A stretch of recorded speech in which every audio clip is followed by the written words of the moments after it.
আপনি আসিফ মাহমুদকে সামনে নিয়ে আসেন। আমি আপনাকে একটা কথা বলি, দুর্নীতি যারা করবে তাদের বিরুদ্ধে সাধারণ জনগণ বলতে পারবে, বলার অধিকার আছে।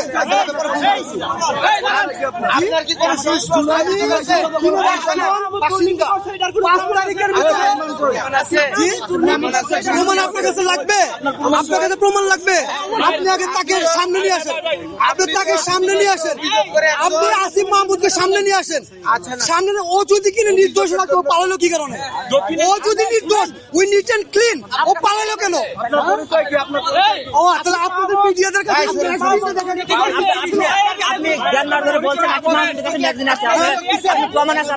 এয়ারপোর্টের মধ্যে কোনো প্রমাণ না, ওটা প্রমাণ না, ওটা প্রমাণ না।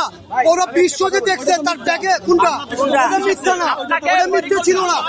আপনারা মিডিয়ার আলো না, আপনারা মিডিয়ার এখন কি বুঝাতে চাইতেছেন? কি বুঝাতে চাইতেছেন? প্রত্যেকটা এনসিপির জড়িত, প্রত্যেকটা এনসিপি ক্রাফটেড। কাউকে ভাই শোনেন আমার কথা। আরে সাধারণ জনগণ, আরে ভাই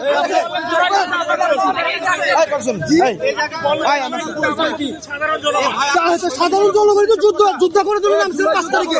আরে নামছিল আসিফ মাহমুদ কার জন্য